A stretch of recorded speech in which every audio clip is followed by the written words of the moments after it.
Yeah, I don't know how Okay, everybody, we are live and recording, so we will get started. If anyone has questions, please feel free to interrupt me. If it gets to be too much, I'll ask you to hold them till the end, but we'll address that as it happens. So thank you to coming to this. The first, I don't know, this is not the first Dungeon Master training we've done here, but this is the first one we've done in probably 3 years, so it's definitely due time to have one. If you don't know me, my name is Matt Shoemaker. I'm one of the main organizers for Dungeons & Dragons Adventurers League in Philadelphia. I play games at lots of cons, both running them as well as player. I myself have been dungeon mastering for more than 30 years. I started teaching myself since I was 8 with Frank Menser's Red Box that I found up in Appleton, Wisconsin. Brought it home. I don't know why I was attracted to it because I'd never heard of Dungeons & Dragons until I saw it on the shelf at a bookstore. But I started reading through it, taught myself how to DM, and because none of my friends knew what they were doing, I had to take it. So I was the original DM for our group, and I've just been doing it ever since. I have DM'd and played many, many games besides Dungeons & Dragons, notably Star Wars, West End Games 6 D6 version. I've done some Vampire. I've done some Call of Cthulhu. I've done Dungeon Crawl Classics. I've done some other weird sci-fi stuff, and I branched into other things like story games. Games like The Warren or Fate or what's that one called? That doesn't matter. The point is I've played a large variety of games, both as a player and a dungeon master, and everything I'm covering today is applicable to generally being a game master, whatever system you're talking about. Now, that said, this presentation is geared towards the Adventurers League, so there is some content that will not apply to homebrew games and other systems, but the vast majority of it is applicable to any game you're running. So before we get started, I just had a couple questions for you all. First off, how many of you currently have DM'd and feel comfortable at it? A little bit. It's okay if it's a little bit. Fine. Yeah. Okay. All right. So just to help me steer things and where I'm talking and stuff, you're all here for a reason. I'm sure it's to learn DMing in general, but is there any specific things that you're hoping to learn today? Best way to herd cats. Best way to herd cats. All right, we will be covering that for sure. Not in those exact words, but it will be a topic of conversation. Anybody else? Okay. A couple more questions. How many of you are here because you either are or want to be an Adventurers League DM? Okay. And then how many of you for homebrew games then? Okay, cool. Those of you that are doing homebrew, what systems are you playing out of curiosity? D&D, Starfinder, Powered by the Apocalypse. Okay, cool. Other people? D&D 5e. D&D 5e. Yeah, 5e 5. Okay. Anybody else doing games besides Dungeons & Dragons? That's okay. If you have questions come up later because you remember what that game is, just let me know. Most of this is the same. Powered by the Apocalypse games are usually a little more story-based, obviously. You know, the DM doesn't roll any dice for those. It's a fun system. I enjoy it.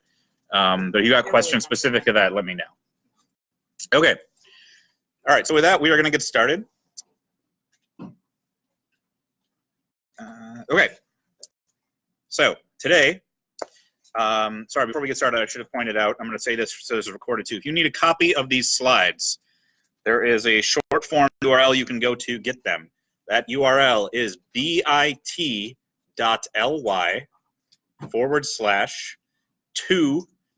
capital U, capital C, lowercase u, capital O, lowercase a, uppercase R. And of course, you can always email me or find me on the Philly D&D Facebook page or anything like that to ask about this or questions later. All right, so today we're going to cover a wide array of things. We're going to talk about what's different between playing in AL and homebrew, and that goes to not just AL, but basically any organized play system. So if you're going to play organized play for Shadowrun, Pathfinder, a lot of this stuff is attributed to those systems as well. It is not AL specific. I'm going to go over the roles of a DM. Not just in gameplay terms, but as community leaders and builders. This is particularly important for community games, but it also works for your home game as well, because you have to, as mentioned earlier, herd cats, as your players often like to be. Time management is particularly important for DM, whether it's Homebrew or AL. Combat, of course, is one of the trickiest things for new DMs, particularly from the time management perspective, so we'll talk about that. And then we're going to go into some of the more personnel management between players, DMs, and other groups, just making sure people respect each other at and off the table, and how you can handle conflict that is going to come up with your games if it has not already. The one topic that I have specifically omitted from this, but I'm happy to talk about in questions, is basically DMing supplies and tools. I left that off partially for time reasons, but also because I've found people like what they like. I'm happy to talk about things and give you suggestions if you're not sure how to handle something with a tool. But you know, some people like to track initiative one way, some like to use screens, some don't, some like to use miniatures, some don't. I'm happy to talk about the advantages and disadvantages, but I purposely left them off of this presentation for the most part.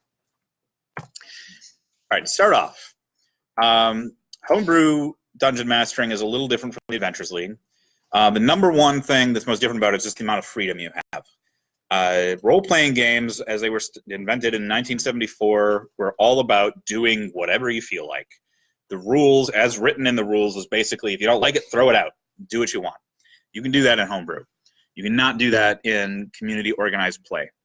So in Homebrew games, you can house rule whatever you want. You can give the players whatever loot you want. You can play whatever settings you want. You can take your high fantasy D&D game and throw Buck Rogers in there if you feel like it. You can do anything you want to do. The other thing that's nice about Homebrew games in some ways is you can go as fast or as slow as you want to. If your characters want to walk down a path for 5 hours on a Saturday and not fight anything, fine. Can't do that in AL usually. The other thing with Homebrew is usually these are home games. They don't usually come at conventions. You don't play them necessarily at stores unless it's your regular meetup place. So you're going to have the same players week after week. And that can be good and bad. And it's going to depend on how you handle those players later. Homebrew is also usually a lot more difficult for new players to get into. And that tends to be because the players that are already in the group, when adding a new player, tend to have a chip on their shoulder. They feel that they already know the story, they know the DM, they know each other. It's kind of like breaking into being the new kid in school. That is not as much of a problem with Adventurers League and other organized play because there's a lot more fluctuation of new people or even old people just shifting around from table to table. The other thing, and this is the worst part about Homebrew for the Dungeon Master, is that there's a lot more intercession work. The more custom you're going with the game, if you're not doing off-the-store bought modules, or if you are and customizing them heavily, you've got to create the settings, you've got to create the NPCs, you've got to make all the maps, you've got to do all that stuff. That's one thing that you cannot do in Adventurers League. You can prep all you want, but for the most part, the story is the story, and you are stuck with it. All right, so for Adventurers League play itself, it is more restricted, as I mentioned. You've got set character rules people must follow. You can't just use and make a character out of all of the books. You can only use the general PHB +1. You must use the set adventures and settings. You want to play in Ravnica right now, you can't. You've got to play in Faerun or just recently Eberron.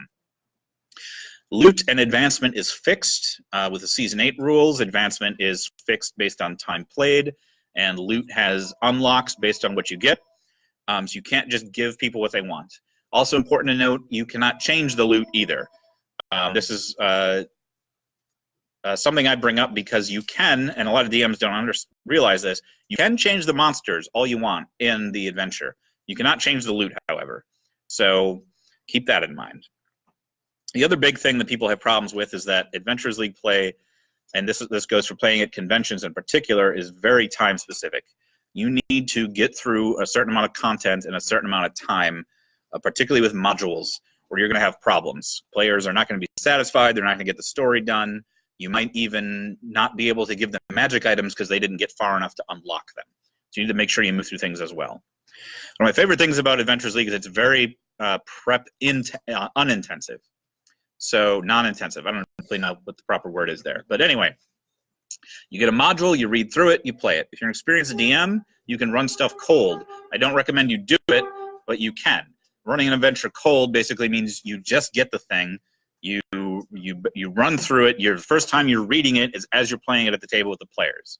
If you use some of the techniques and things I talk about in here, you can do that okay. It's not as good as having some preparation, but you can do it. I was at Gamehole Con running a module. The DM just didn't show up, or he was sick or something. I had to run an adventure off of my phone. First time I ever read it. They had a blast. I had compliments afterwards. It went great. Was I completely happy with it? No. But something I'm going to talk about in here is that the adventurers, the players, don't know the module. They don't know what you're doing. They haven't read it. They have no clue what you're saying. You could be completely making it up, and as far as they know, they're playing DDAL 08-09 for all they know. They just don't. So I'm not saying you should make stuff on the fly, but keep it in mind. They're not going to know how on and off script you are unless you show it to them. The other things that are good about AOL is that the rules and culture promote a welcoming atmosphere for the players. This is particularly good for bringing in new players. It gives you more variety in who's playing at your game and their shared experience, and it really helps with community building. The one thing that I do want to say is that even though there's all these rules and restrictions placed on AL play dungeon mastering, something that I want you all to remember, I'm going to go over it and say it several times during this presentation, the dungeon master always has final say. I don't care what the rulebook says. I don't care what the module says. The dungeon master is right. You can have the most rules lawyery person at the table. Dungeon master doesn't agree. It doesn't happen. All right.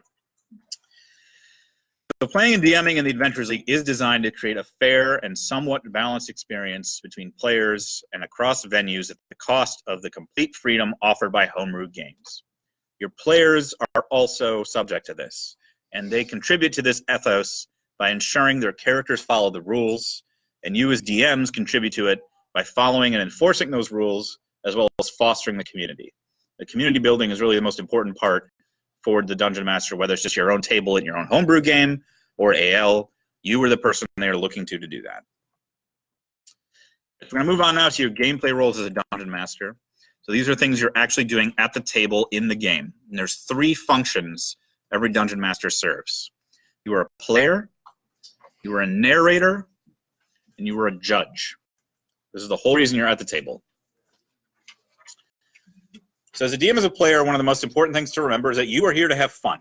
This is not a job. If you are not having fun, you should talk to other DMs or the organizers or just somebody else and see what's wrong. Maybe you're just burned out. Maybe you don't like DMing anymore. Maybe it's your table. They're driving you crazy and it's just causing you problems. The problem or not the problem, the point is if you're not having fun, you shouldn't be doing this. Take a break. Please do. And come back to it and try it again when you're ready to see what it is.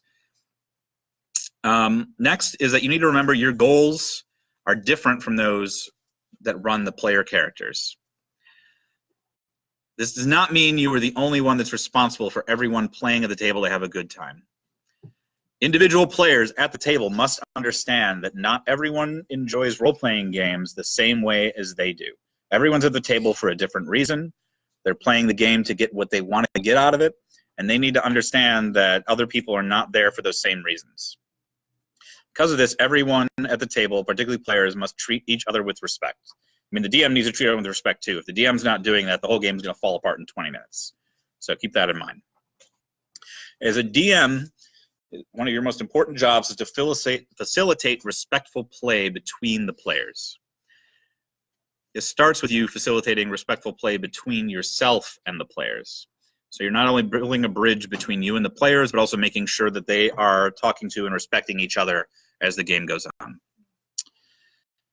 Now, because that you are rewarded differently through playing as a DM than a player, because again, you have different goals from those players, you need to DM a little bit to find what it is about the DMing experience that you find rewarding and focus on that.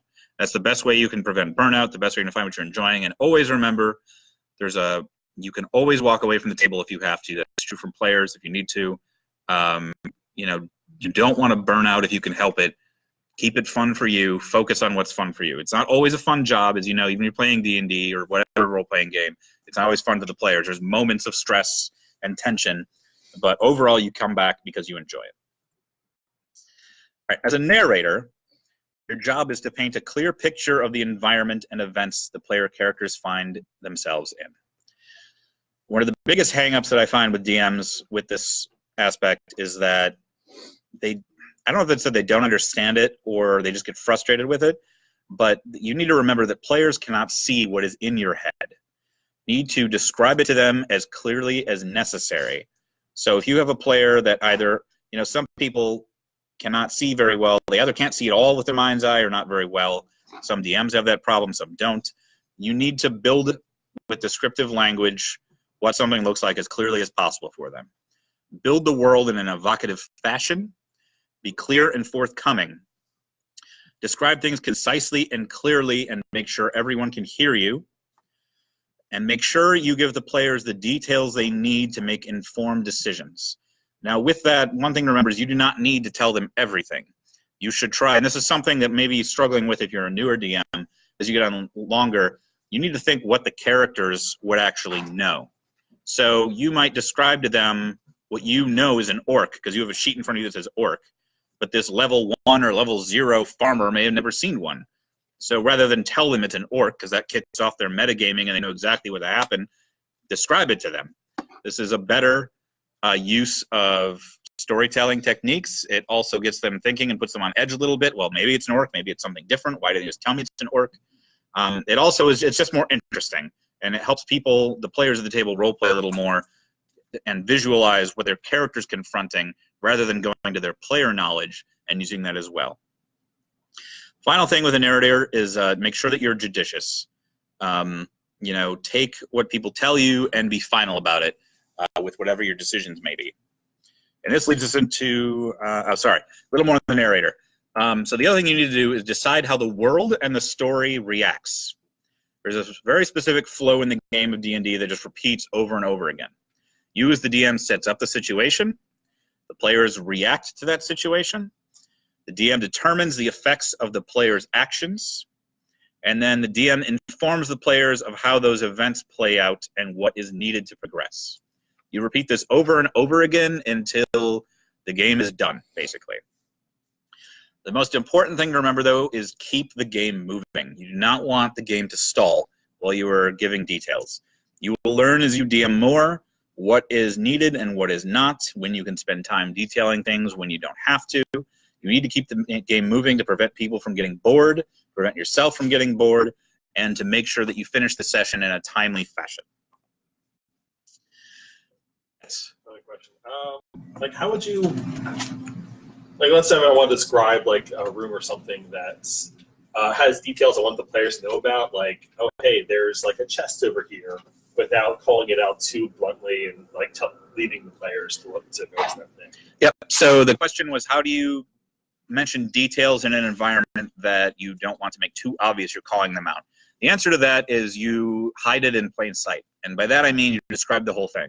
So you don't say you enter a 20 by 20 foot wooden room that is dimly lit and there's a chest in the corner. You say you are entering a 20 by 20 dimly lit room that has a table, 3 chairs, some moldy cheese on a plate on the table. You see mouse droppings running around, and there is a small wooden box, chest, whatever you want to call it, in the right-hand corner. And you can add more flavor. Basically, just talk about it more. It's their job to pick up the clues you drop. And good players will get that. It's very much like Chekhov's gun. I don't know if you're familiar with this from a movie theater or a movie perspective or a storytelling perspective. Chekhov's gun is that if something appears in a story, it is important for some reason. You do not show someone a gun or tell them that it's there if it does not matter. So part of it is the players should pick up that if the DM tells you something, it might be important. Now, the thing that we get, because this is an auditory game and an auditory experience, is whether or not what the DM just told me is because they're just descriptive, or it's important that there's a chest in the room, and that is their job as players to figure out, which is part of the game. But if they don't, if you don't, generally speaking, if you say you walk into a room and there's some furniture, and they ask what the furniture is, and you go, oh yeah, there's a chest in the corner, unless you're doing either a poor or a rush job, that chest is probably not important. So keep that in mind with the information you share with the players. Okay, does that answer your question okay? Yeah. All right. The final thing as a narrator is that you have 4 very important little words you can use after you've described a setting. This not only tells players that you are ready for them to move on and do something, but it also helps prod them if they seem stuck. And that is, what do you do? If they ever don't know what's going on or they seem stuck, say, what do you do? If if it happens repeatedly, don't ask it to the group. Point to a specific player and say, what do you do? Just pick one. You can pick purposefully or randomly. It doesn't matter. The point is to get them to do something. All right, so keep that in mind in your little DM toolbox. All right, next is DM as judge.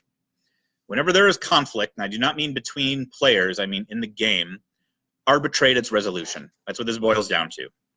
Outside of combat, D&D gives you several tools to resolve conflict. You have ability checks, skill checks, and saving throws. Those are your mechanical methods. And then role-playing methods are creative and reasonable ideas. So listen to what your players say. They come up with something that's kind of preposterous but sounds really cool. Let them try it. See what happens. Maybe a horrible idea and they all die, but you know what? You let them do this cool thing that they thought they wanted to. So keep that in mind. You don't have to always go to ability checks, skill checks, or saving throws, or you can take those cool role-playing games and turn them into something that needs a mechanical check. As a judge, you need to use your knowledge of the rules to mechanically resolve conflicts. Do not let the game stall by looking up rules.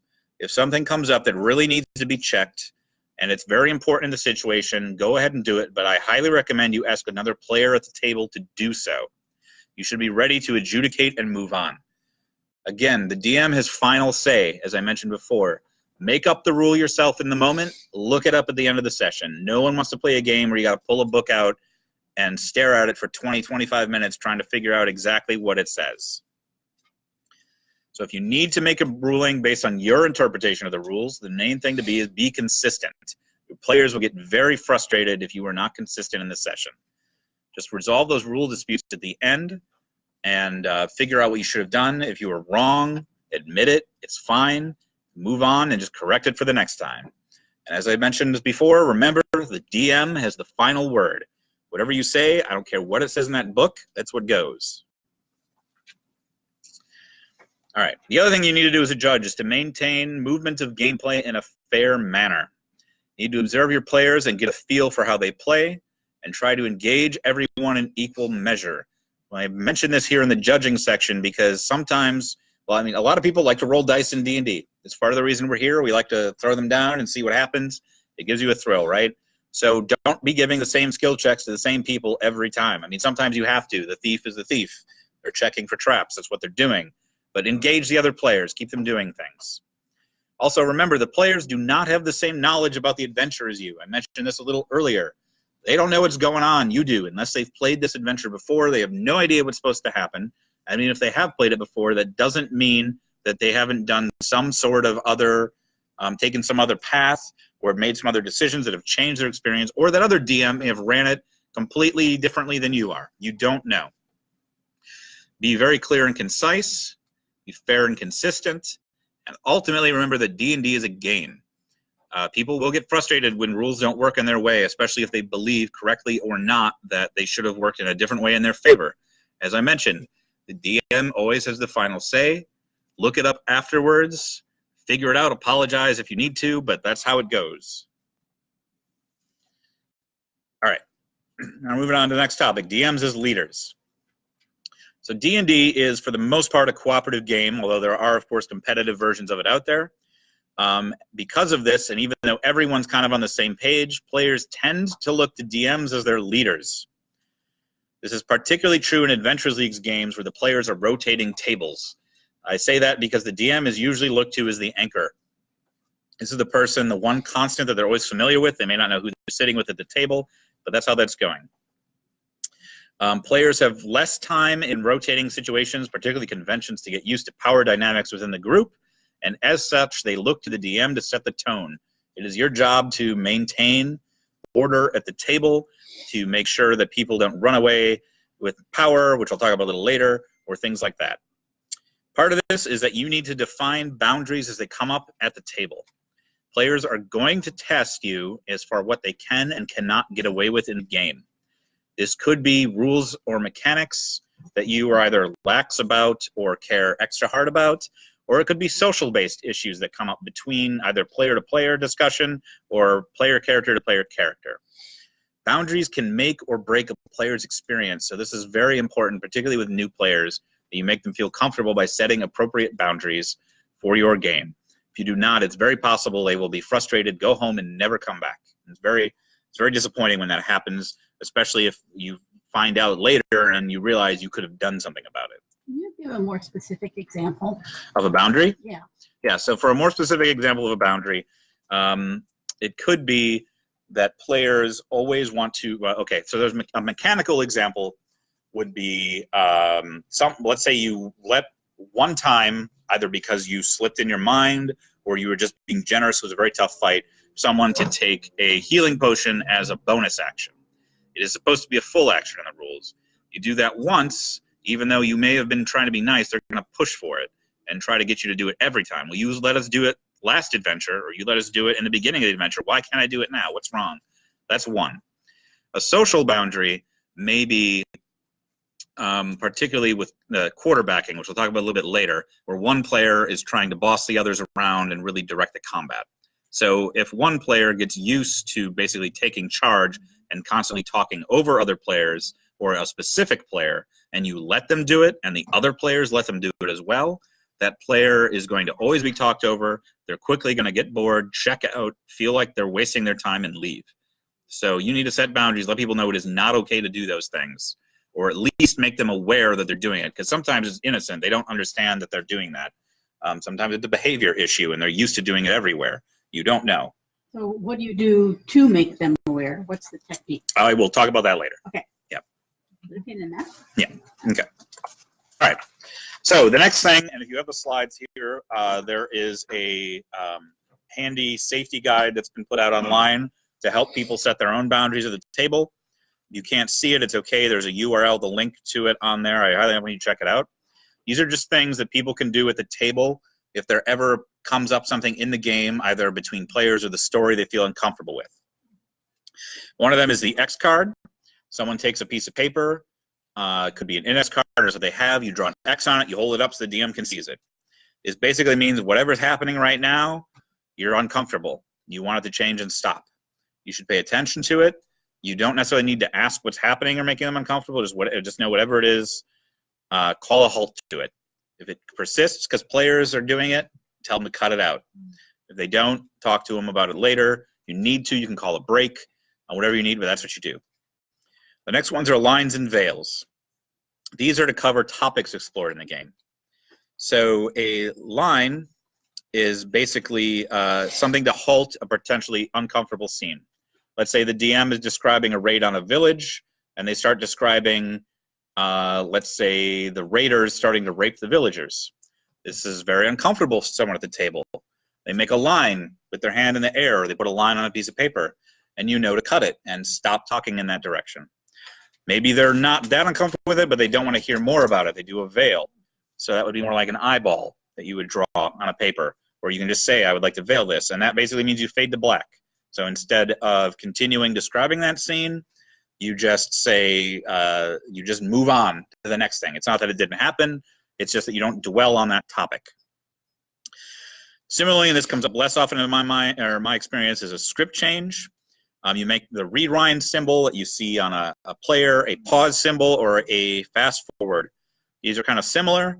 Rewind, if for some reason the way something happened really makes someone uncomfortable and it's, you know, story inconsequential more or less, back up, retell it, make it happen a different way.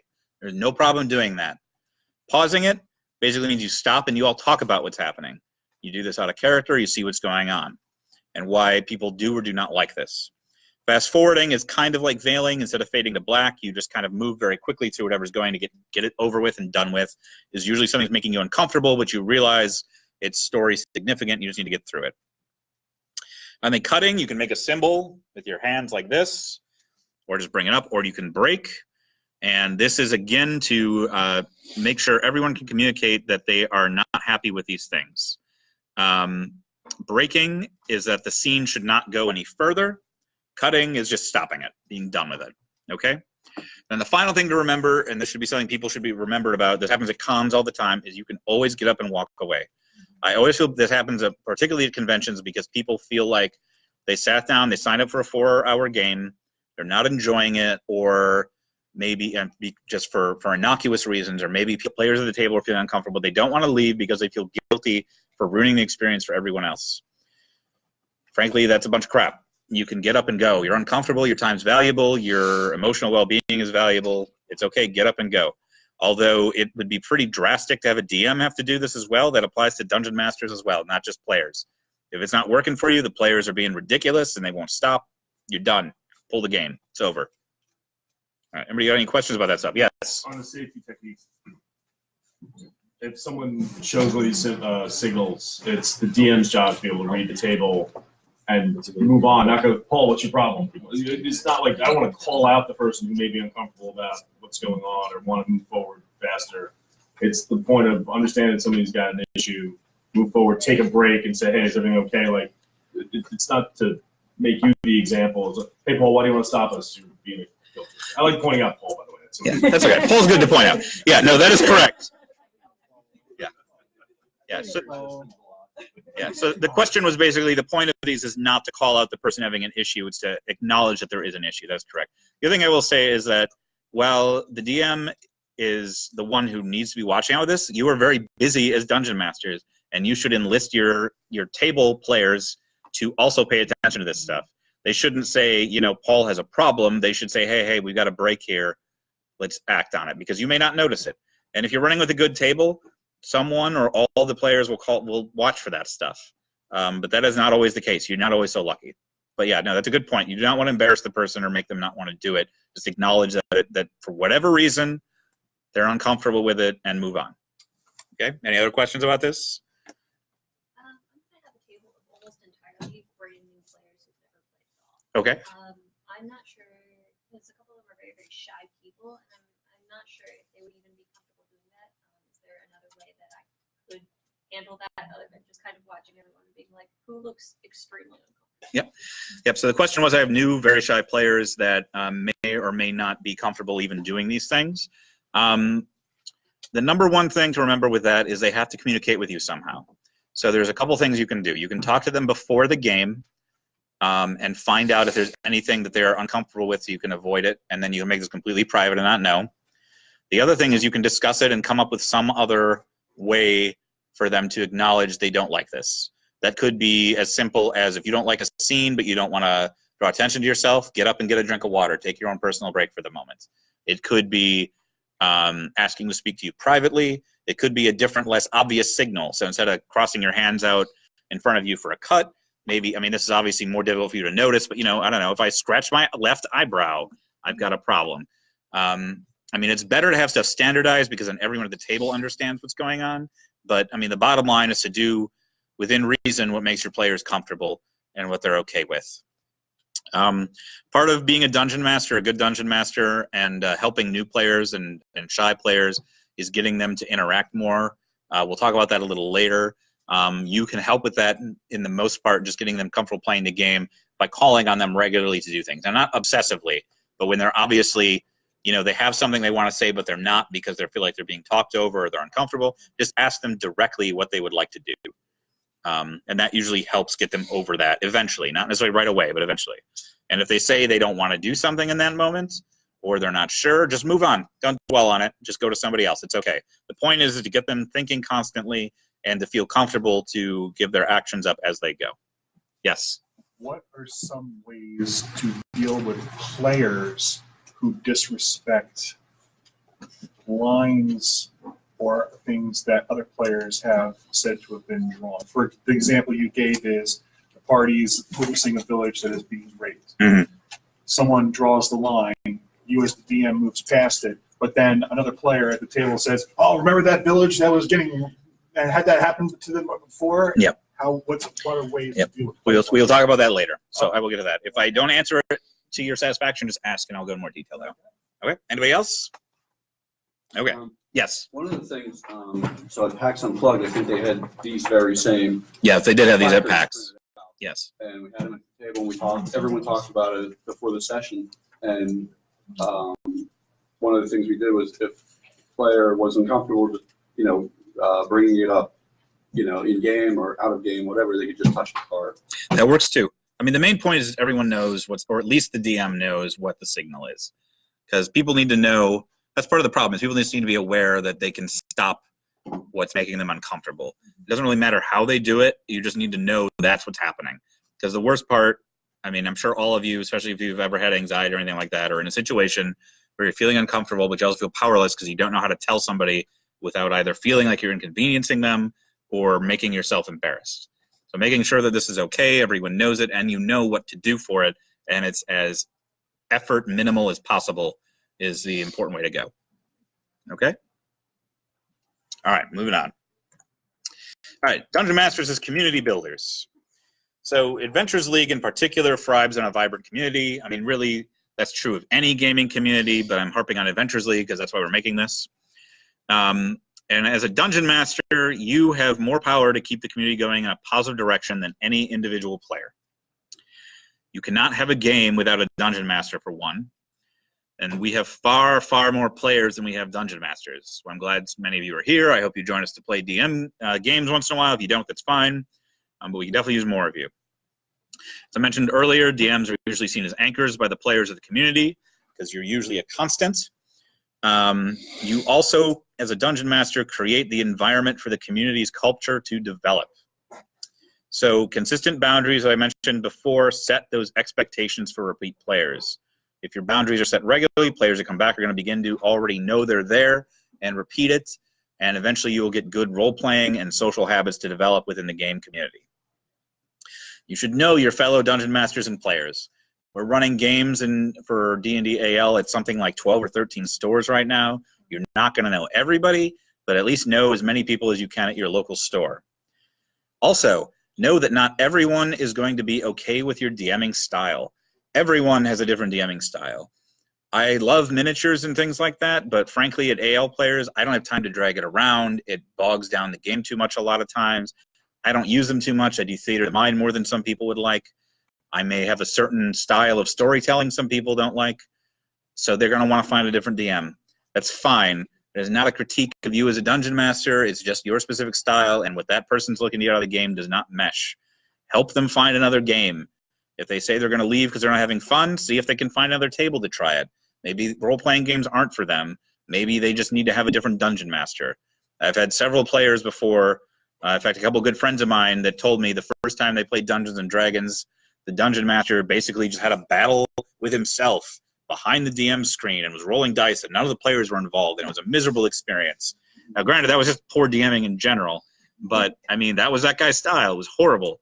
But then they started playing with other people, and it was fine.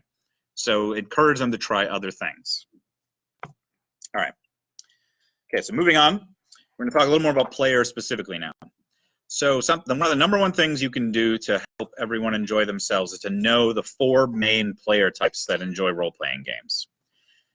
People can be a mix of these. You are not necessarily just one or the other, but people are predominantly one of them typically. Remember, again, that everyone enjoys these games differently. They are not at the table for the same reasons as you or each other. So the first type is a role player. This person is an actor. They emphasize personality. They usually talk in the first person. They tend to love speaking with NPCs, and they value narratives over mechanics. They are much more invested in the story than the dice rolling. So you do not want to gloss over story points when you have one of these types of players in your game. You may want to help them kind of share and build the story collectively together through narrative rather than dice. That's essentially what they're looking for. The next type of player is the power gamer. You also find them called min-maxers, and they are often metagamers. You do not know what metagaming is. Metagaming is using knowledge outside of your character to make in-game decisions. Remember earlier when I described your character may not know what an orc is? Well, I guarantee you the player does. That player may know orcs have 14 hit points and they are vulnerable to fire. So suddenly you've got this player playing a peasant who's never seen an orc before, lighting their club on fire and beating it. You know that's not something they should be doing or in their character. You should help call them out on it and try to correct that behavior if you can help it. It's difficult to work with, I admit. Also, you know, these people like to maximize their characters, meaning they want them to be as powerful as possible within the rules of the game. They often like to control combats. It means they have quarterbacking problems. They give orders to people, other players a lot of times. They like to do lots of damage, and they like to roll lots of dice. Sometimes combat's the only reason they like to play D&D, and there's nothing wrong with that. You just need to remember that, because sometimes I've had a couple particularly bad power gamers that hate story so much they just start fights with whoever as a problem. All right, that's something you got to deal with. We'll talk about that later. All right, the next type, the third type, is a rules lawyer. This is someone who knows the rules, and this is the most important part about them. It's not just they know the rules, they know how to make them work in their favor. It can be valuable for the DM because you can delegate tasks to them, particularly for specific rules and spell effects. And I highly recommend you do, because the busier they are looking that stuff up, the less they are trying to find out ways to use the rules to their advantage in your game. It can be very problematic, though, because this person causes breaks in the game more often than any other, because they will often correct other players. They will try to correct you. Frankly, it's quite annoying. But they're out there. The final one, and this is probably the most common one, particularly for new players, are storytellers and explorers. These are people that are here for the story. They want to hear and interact with that story, and they want cool things to happen in the game. Usually if they're passive, they're just kind of at the table, roll some dice, they don't talk a lot, that's what they're here. They basically want to be someone who's being told a good tale, they feel part of it, but they don't necessarily change it very much. You need to engage them one-on-one in the game and understand what it is they want to do.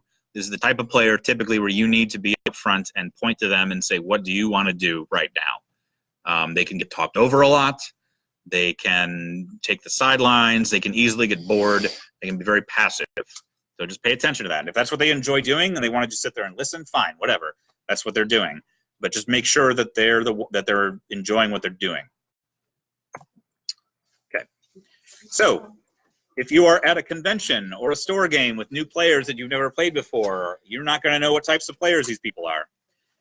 The first thing you should do is make sure you have people give you a character introduction at the start of the game. You can quickly learn a little bit more about these types from this introductions. The more they tell you about their character, the more likely they are to be a role player.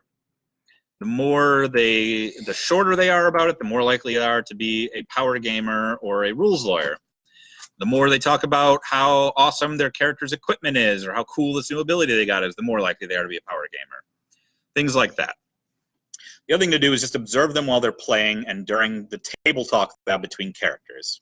What are the strategies they're talking about? What are the rules? Are they interacting in character or out of character most of the time? Do they care about how the story's progressing? All these things can clue you into which type of character play they like to be. You also need to pay attention to what makes them bored and to check out of the game. This may seem like it's difficult to pick up on, but honestly it's not. You sit in front of a few enough tables, you can see who's fiddling on their phone, who's staring up at the ceiling, who's reading rules when they shouldn't be, those kinds of things. You also need to remember that you will never, ever be able to please every player at the same time during the game. This might be a little different if you somehow magically found a table that had all the exact same type. You got nothing but power gamers. All they want to do is kill stuff. Fine, let them do it. But the main thing is just to remember. Eliminate each other. Exactly. But the main thing is just to remember that you need to keep the game moving. Don't dwell on any one aspect longer than necessary, and keep moving along to help keep everybody engaged in the different types of play. All right, this all ties into time management, all right?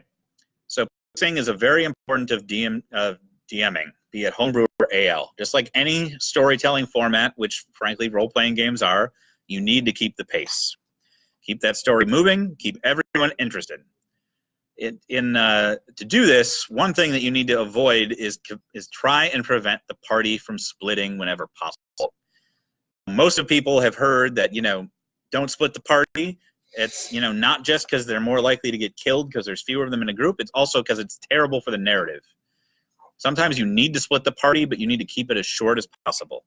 You split it, you ensure that the people that you are not talking with from the other half of the split are not engaged. They're sitting there bored. There's nothing they can do. Also, increases the amount of time it takes to get through the scenes in the story. Now, not only do you have to go through the same event with one group, you've got to do it with two, or even worse, sometimes three. It's terrible. The other thing you need to remember about time management is that in AL play, particularly with modules, you need to get through the entire module in the single game session with the time it's designated for. There's most often 2 or 4 hours. Rarely it's 8. Spend time on what's important in the story's main points. Skip the content and encounters as necessary if you're falling behind. Dwell on the part that the players enjoy.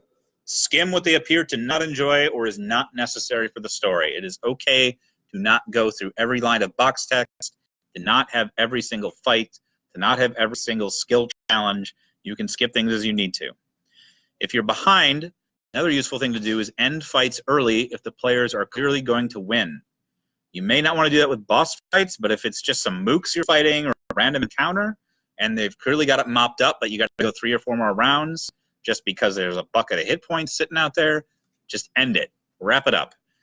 Something I've done a couple times is if you know it's going to eat resources with time digging into you, just make them roll a die and say that's how many spell slots you lose, or that's how many hit points you lose. You can do things like that. Remember, DM always has the final say. Doesn't matter it's not in the player's handbook or the Dungeon Master's Guide to do that. You can do that. All right. And the other thing to remember is keep watching the clock. I know some new DMs in particular at conventions, they get talking, they're used to running games at home, they don't pay attention to the clock, suddenly their 2 hours is up and they're only a quarter through the module. It seems to happen too many times and it sucks for everybody. Don't do that if you can help it. Sometimes the modules, particularly earlier ones, are poorly written. They say they're 4 hours and they're really 12 hours. It's unfortunate when that happens, but it happens. Do what you can with it. The best thing you can do is know about it ahead of time. You're not always going to know. Keep track with the pace. If you're on page 4 and you're an hour in and you notice there's 20 more pages to go, speed things up. Start skipping stuff. All right, the next thing you do for time management is delegate tasks. You have more than enough to do as a dungeon master. You do not need to do everything. Put your players to work. They are a lot more bored than you are, frankly. One of the reasons I love DMing is because you are constantly engaged. You've always got to be doing stuff. When you're a player, particularly in combat, you're sitting there waiting for your turn to come up. If they don't have something to do, it's going to increase table talk, it's going to increase metagaming, and increase poor role-playing habits. So do not let them do it if you can help it. Get your players to help run the initiative and to remind each other who is on deck. This will speed up combat.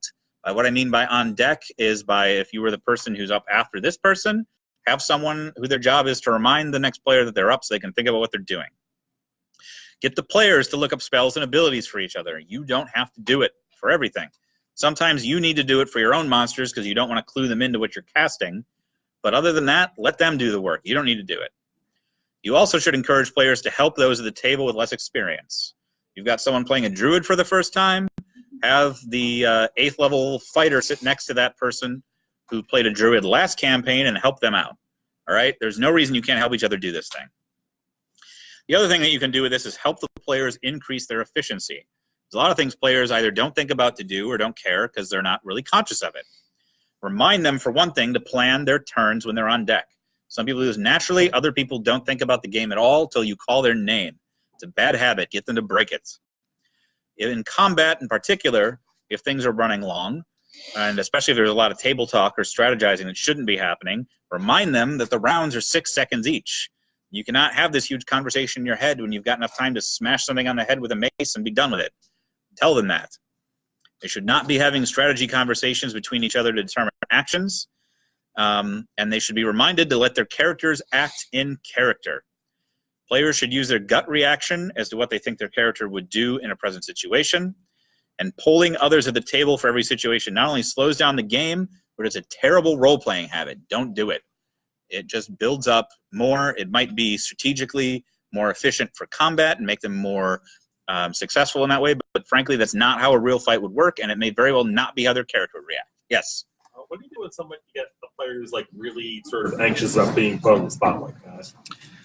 Like, hey, hurry up! You have 6 seconds to react. Okay. And like, I mean, how do you give somebody time without also having to take up a lot of time? Yeah. Okay. So the question was, what do you do with anxious players if they don't like being put on the spot? There's 2 things. The number 1 thing is reminding them when they're on deck to think about it ahead of time, because a lot of times I find when they're anxious about that, it's because either they weren't thinking about it or they were, but the player before them did something that completely screwed up their plan. And if that happened, you can give them a little time. The main problem, I usually use the 6-second thing mostly for when there's too much table talk or metagaming going on. Because usually what happens is they start talking about strategy back and forth. They start thinking about things like, all right, or they have in-character conversations, but they're like paragraphs long, and it's like, all right, you can say, usually the rule when that starts happening that I like to use is you got 6 seconds, you got 6 words. That's all you can say. So that's how that usually works. If they are nervous about it, just be patient with them, especially if you know it's because they're anxious. It's different if they're being poor players and they're just taking their time and they're not thinking stuff through. If it's because they're anxious, it's all right. Be patient. That's okay. That's different. But you do want to move through and get them to feel more comfortable with the game. They're new players. They're not going to feel as comfortable at the start. You want to get them comfortable over many sessions, though. What do you do in situations? I know I, as a player, sometimes like tried to have my character do something in character, which was probably a horrible idea, but something they would do, and then kind of the other players were like, "Why did you do that?" You know, as a DM, if you run into that situation where someone does, you know, do something that the rest of the group didn't like, as you know, out of character. Yep. How do you... Yeah. So the question was, how do you justify sort of your character doing something that's in character but a poor tactical or strategic decision? And the answer is you just tell them that's what your character would do, and that's why you made that decision. That is usually the best choice you can make for the story. It's a long-term reward for a short-term loss is usually what you're doing there. Now there are exceptions to that, and this usually comes to people who play evil characters or who are playing the typical chaotic good character, but really they should be lawful evil or something.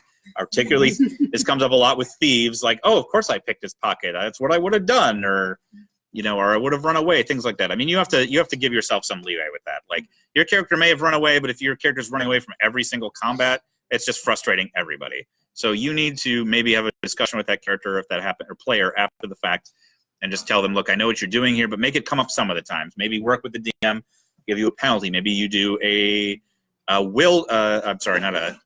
wisdom saving throw to see if you freeze during combat for a round instead of doing, you know, whatever works for you. It's part of what goes with your character's background, and you should talk to the DM about that and just let the players understand. Some players, particularly power gamers, are going to hate you for it. There's nothing you can do about that, unfortunately. The best thing you can do is get them accustomed to knowing that this is what's going to happen. Get used to it. Sorry that it took 3 rounds to kill this ogre instead of 2. But that's the way it's going to be because that's what my character does. Okay? Yes. So I'm also going to have a table full of mostly new people. For that efficiency, should I put some extra stress on knowing as much about their character and their character's abilities as possible before we even begin? So the question was, if you've got a bunch of new players, should you know as much about the character's abilities and their characters ahead of time to make things move faster? I have a question for you on that. Do you mean have the players know as much, or you know as much? Have them know as much as possible. Yes. So ideally, they should know as much as possible beforehand. Realistically, I find, especially if it's a new class for them and they're brand new to role-playing, it's not going to happen. The reason it's not going to happen is, 1, it's homework. People don't like to do homework. 2, if they're new to the game, even if they read it and they're super enthusiastic, the way they interpret the rules and how you interpret the rules, not to mention how they actually play out in game, can be very different. So the number one thing I would say is practice patience in the beginning. The main thing you want to avoid is that happening week after week. They're starting at level 1, they don't get it. They're level 1 the next week, they're a little better. The week after that, they're fine. Sometimes you get players who have been casting Magic Missile forever and they still don't know it's 1d4 + 1 per missile. It happens. That should not be happening, but it happens. So that's what you're trying to avoid. Get them to work with that. You can basically give them little quizzes when it happens. Instead of telling them Magic Missile's 1d4 + 1 every time, ask them what the damage is. They don't know. Prevent the other players from shouting out for them. Make them look it up. Basically, you want to give them a little pain point so that it behooves them to learn what their abilities do rather than just relying on everyone else at the table to do it for them. Okay? Anybody else? Okay. All right. Another thing you can do to help players increase their efficiency is encourage good habits with dice rolling. This might seem silly, but in combat, dice rolling can kill combat and drag it down so much. It's so annoying and frustrating when you've got someone who's got to roll a bucket of dice for a fireball and they, for whatever reason, insist rolling one at a time. Or they have to find the special pink die for this one spell, and it's in this bag over here, and oh, it drives me crazy. So quick things you can do for this is encourage them to roll their 2-hit die and their damage at the same time. They can just ignore the damage dice if they miss, but then they don't have to roll the d20, stare at it, add up their abilities, then find their D6s or whatever, roll them and do it. It saves time, believe me. The next thing to do is don't get them in the habit of rolling dice for checks whenever they want. Remember, you are the judge here. You tell them when a check is appropriate. They shouldn't just be rolling dice all the time. So get them in the habit of only rolling dice for when you ask them to roll dice. The next thing you can do is it is appropriate in some situations for you to ask them to pre-roll dice. This is particularly things that I find useful for trap checks and when the game is getting behind in combat. I know one of the tables I am now, they're in a dungeon. They're checking traps all the time. That's fine. I just have the thief roll literally 100 times on their D20 and write it on a sheet, and I just go down the list. This also adds a little suspense to the story in my mind because they don't know what they rolled because they don't know what number they're on. So whether they find the trap or not. And honestly, that goes it's a little closer to how it was intended way back when D&D was created, where the dungeon master made these skill checks for the player, not the player. This was to keep the mystery up, that you don't know if you failed or because you rolled really poorly or if there's nothing there. All right? So that's something that works well. With combat, I don't usually like to have people pre-roll, but there's times where it's getting the end of the night, you got to wrap stuff up. It's okay to have people pre-roll a round ahead of time. Don't let them do more than that just because they're going to lose track and forget stuff, but pre-rolling one track ahead of time is fine, but only when you need to. The other thing that I find players have problems with is knowing which dice map to which damage types. This is not always applicable, but sometimes you're fighting a monster with vulnerabilities or immunities or resistances, and you need to know which one of those dice was the cold damage or which one was the necrotic damage. You don't want to give that away that they're fighting a monster that matters for them, so they should know which dice that is, and they should just tell it to you. Sometimes you get lazy or it really isn't important. They just know they're fighting generic humans. They're not vulnerable to anything, so it doesn't matter. But if they're fighting that orc that they've never seen before, you want them to give that to you separately for sure. Again, I'll say it one more time. The dungeon master always has the final say. In that aspect for time management purposes, do not argue with the players. It is not worth it. Or at least not in the game. Make your ruling and move on. You're going to be wrong sometimes, so be consistent during that session and reevaluate the rule after it's over. All right, moving on to combat now. There's several challenges that meets you as a DM for combat. Part of it is knowing what players enjoy about combat and what they don't. Excuse me. Some of them only enjoy combat for the tactical elements. Others are more story-focused in how it can advance or change the story. You need to balance the different styles of tactics in combat based on how players enjoy this type of D&D. Remember the power gamers I mentioned? They love the combat. They're going to want you to dwell on it. That's okay if that's what you like to. Players that particularly enjoy the tactical elements can tend to quickly quarterback those who enjoy it more for the story. They really want to drive what's going. They want the most tactically sound solution to the fight, and they want to basically order everybody around. You need to prevent this as much as possible because it very quickly saps the enjoyment of combat out of those story players. You can help doing this by reminding players that combat rounds are only 6 seconds in time. This can help cut back on the quarterbacking, that your characters should only act as your players believe they should. This should help also people kind of empower them to ignore what the quarterbacking player is telling them to do what they want to. And you need to keep table talk and metagaming to a minimum. That's up to your job to help cut that out. It's helpful if you get the players to not do it, but remind them. Again, this is happening in 6-second increments. I'm in my head. You're not in my head. I need to do what I need to do and move on like that. One more comment on that, and I'll get to your question. The other thing you can do is if you've got I'll talk about this a little more later in detail, but if you've got a bad quarterbacking problem, the other thing you can do is ignore the person entirely and just ask the person whose turn it is directly what they want to do and ignore what the quarterbacking person is saying. All right, yes, question. Are you able to change their alignment? Because in an L League, you're not supposed to be evil players, but if they keep acting as their character would, like, he just starts murking out all these old people, and you literally drop down their alignment and make them change it to where it's like almost a penalty to like force them back into the stream. Yeah, so the question is, can you change a character's alignment based on their actual actions in game? For Adventurers League, I honestly do not know the answer to that. Homebrew games, definitely. In fact, I've done it numerous times with players. The main thing with alignments to understand. Well, first up with Ale, you can be evil, but you have to be lawful evil, for one. Two is to make sure everyone's on the same page of what alignment is.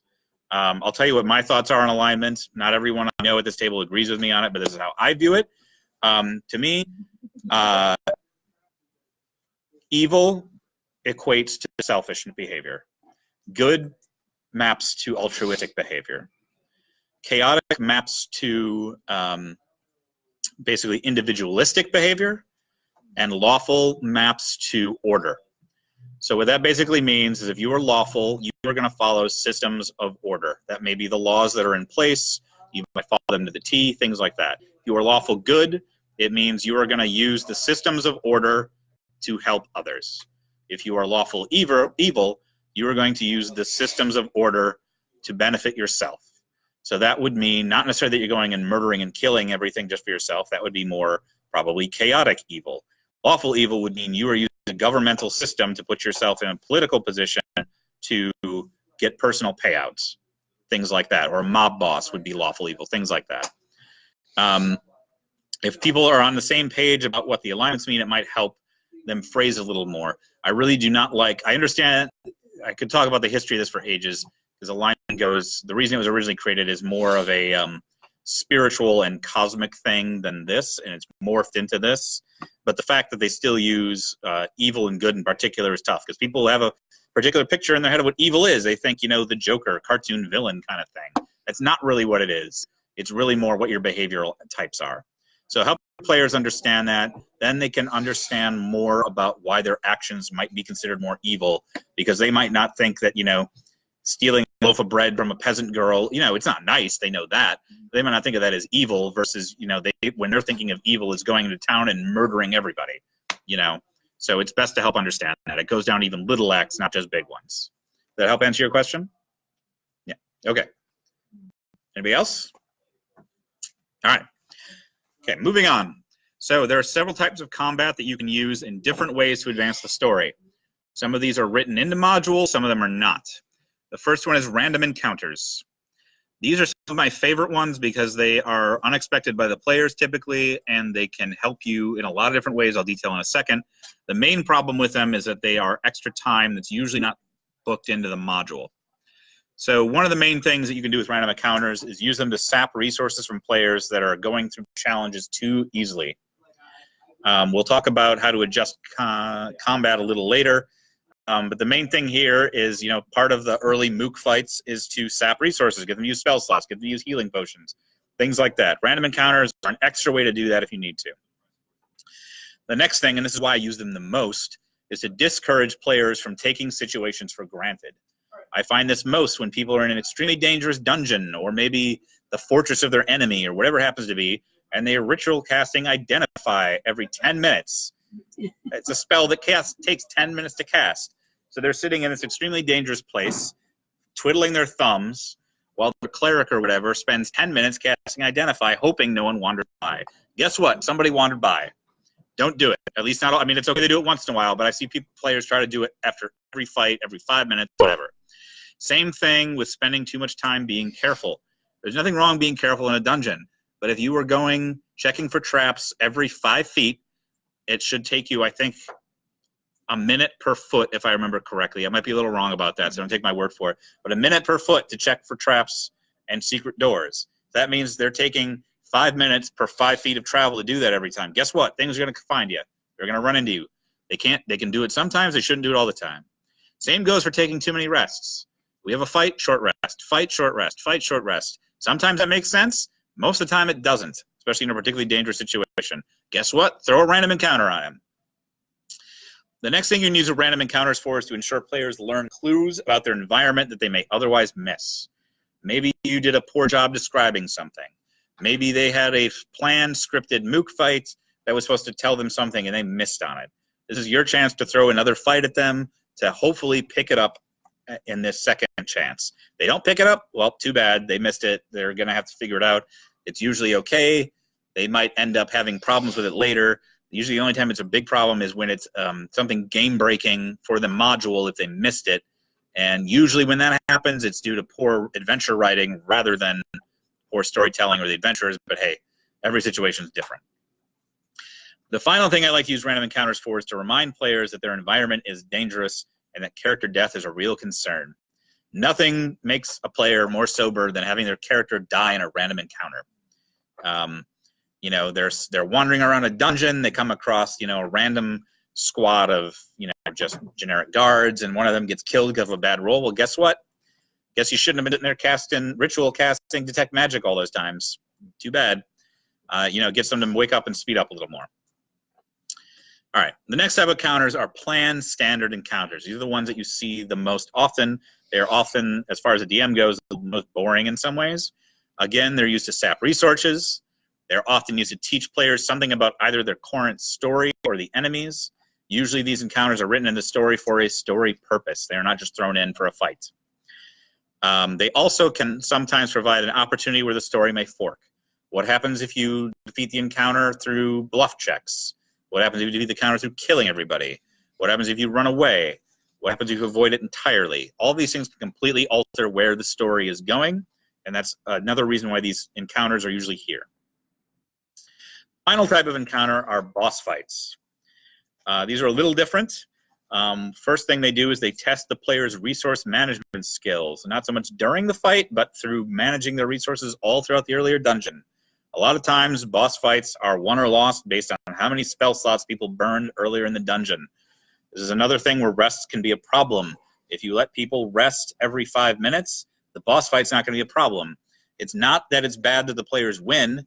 It's bad that that it wasn't a challenge for them. This bores them. This makes it not fun. It's not exciting. There's no threat. There is no drama. You don't want that to happen. The next thing boss fights do is test the player's tactical ability. Those fights are meant to be a challenge most of the time, so they need to put their skills to the test about how they work together as a party, as well as how they've managed their characters. The next thing it does is it provides a challenging encounter where the threat of player character death is real.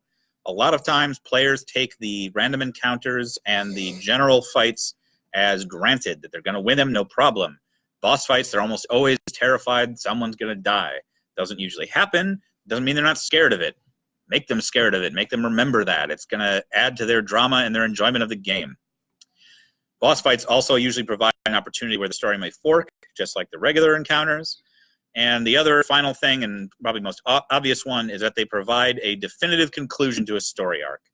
Not always, but boss fights usually happen because they're at a point where the story needs to end or change temporarily for something else to happen. Now remember, this is the most important part about this section, is that no matter what type of encounter you're making the players face, that combat needs to serve the story first and foremost. End battles early if you're running behind on time and the players are clearly going to win. And do not be afraid to skip combats entirely if they have little story impact and time is short. You need to get through the story. That is the number one people are here playing the game for the most part. There's exceptions, of course, is to get through that story and advance it. Combats serve that end. The end of D&D is not combat, or at least for most people. All right, next are the two different ways to run combat. There's probably more than this, but these are the two most typical, actually. The first, they are theater of the mind versus map-based combats. You need to keep both of these options in mind. You should never say, I only ever run theater of the mind. You should never say, I only ever run map-based, particularly with organized play, particularly at conventions that will get you in trouble. These are methods at conflict resolution and just another tool in your DM toolbox, and you need to learn through experience which one's more appropriate to use when. So if you're not familiar with theater of the mind, it is an abstract representation of combat as detailed through the DM's narrative depiction. So that basically means you are describing what's happening. There is no physical representation on it. It's all taking place in your and the player's mind's eyes. It relies highly on the DM's ability to describe an environment and a player's ability to visualize within their mind's eye. Remember, not everyone visualizes things in their heads at the same different capacity, and not everyone's going to see things the same way you're seeing it in your head. It is okay to repeat and re-describe things if people are clearly not understanding what you're giving off. In fact, you should, otherwise it will frustrate you and the players. Theater of the mind is almost always faster than map-based combat. It also tends to make players feel in less control and is much better for non-story significant combat. If it's a quick fight, a random encounter, it's usually a lot better to use theater of the mind. Some players don't like it because they feel like you are completely at the DM's whims, which, to be honest, they always are. They just may not always realize it. All right. It's also advisable to use theater of the mind for combat with more abstract elements.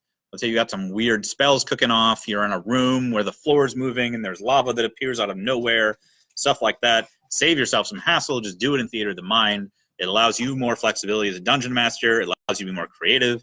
And honestly, in my opinion, it makes the type of encounter more fun as well, and it speeds things up. You do not want to draw a map out and have to deal with erasing with your wet-dry marker and drawing in lava every 5 seconds when the floors shift or whatever. Don't do it. It's not worth it. Not to mention, sometimes it just makes things a nightmare when you've got area of effect spells, particularly things like Dominate or something like that. It's so much easier to just say, oh, these 6 guys got dominated and they attack somebody, rather than detailing exactly who is on the map. Again, it's going to depend on the situation. Just keep it in mind. Sometimes it's going to be to your advantage to use theater of the mind.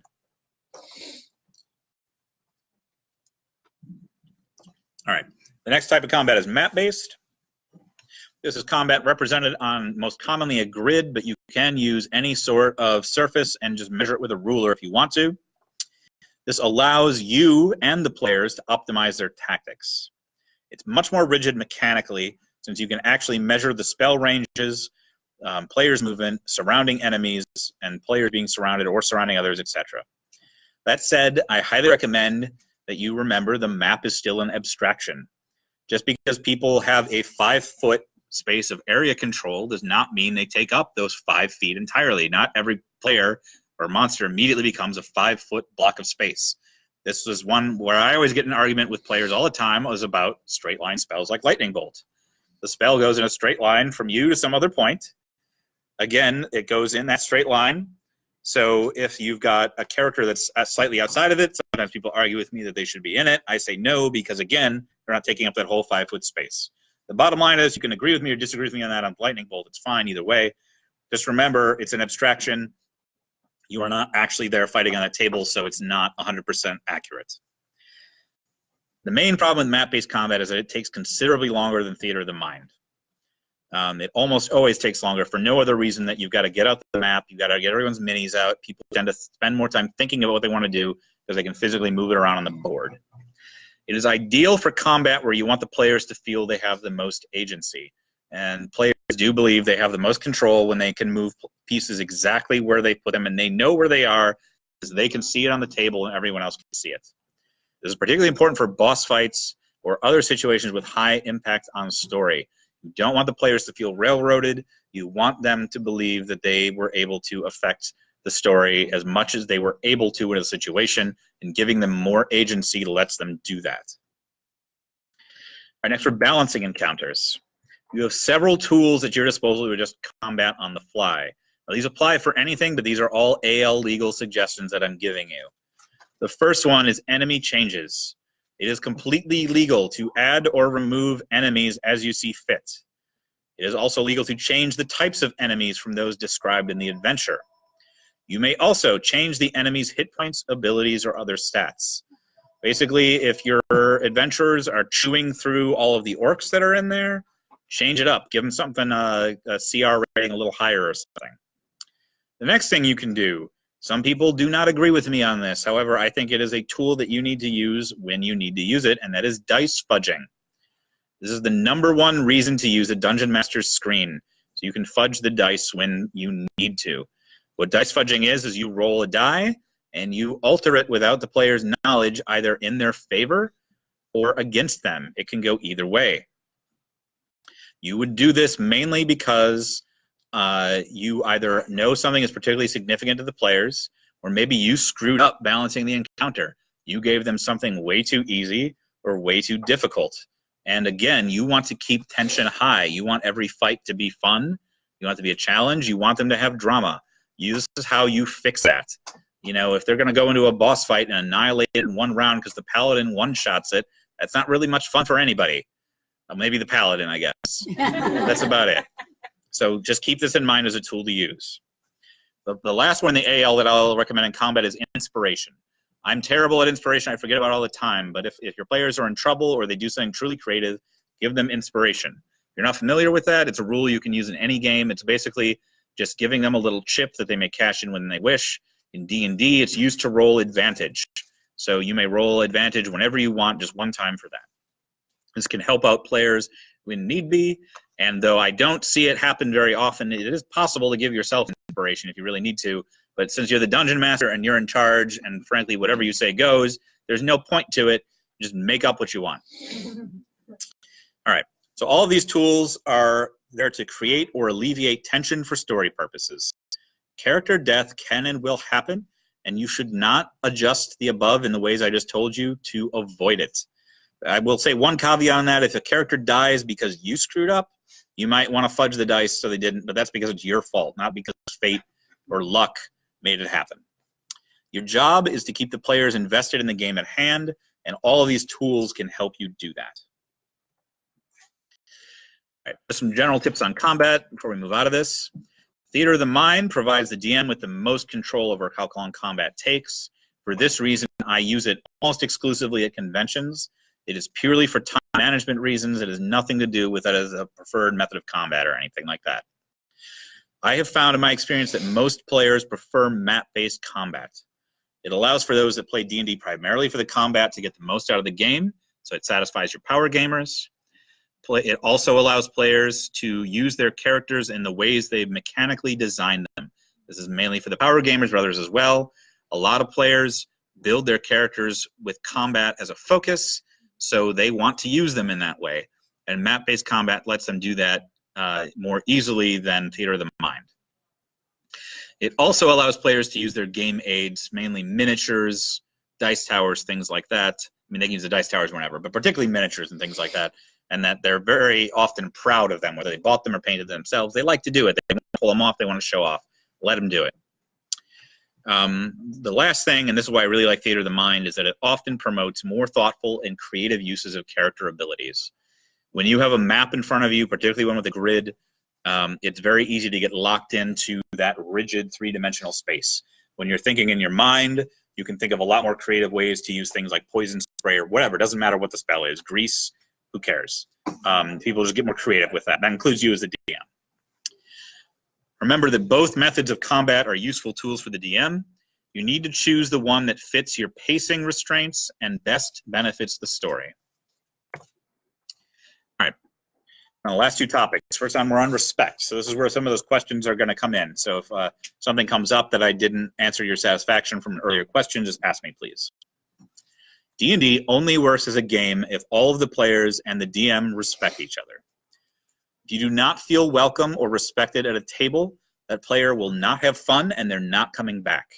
This is the #1 outcome we want to avoid. You need to remember that not everyone has the same goals when playing D&D. I've mentioned this several times now. You need to understand that other players and the DM may not like playing D&D as the same way as you or others at the table do. Do not try to impose your preferred play style on everyone or quarterback the game in a negative way. You can call this is often referred to as railroading. If you yourself are a power gamer, but everyone at the table isn't a power gamer, it doesn't mean you should focus on combat just because it's what you enjoy most. You do that, you're doing a bad job as a DM. If everyone at the table is a power gamer, great, you hit the jackpot. You're all power gamers, you can power game all weekend. The other thing to do is do not allow other players at the table to railroad each other into their preferred style of play. This goes to the quarterbacking I talked about before and aggressive player behaviors we'll talk about in a minute. Again, you need to cut people off if they're over-talking people, if they're trying to force combats or end narrative parts early. If you're lucky or you've worked with your players for a while, they will call each other out on this as well. One of the biggest things, in my opinion, that causes DM burnout is being the one that has to police everybody. Yes, you are somewhat responsible to it. Yes, you are looked to as the leader, but your players can help call each other out on behaviors they don't like or think are inappropriate. This is a collaborative, collective game. You all need to help each other out.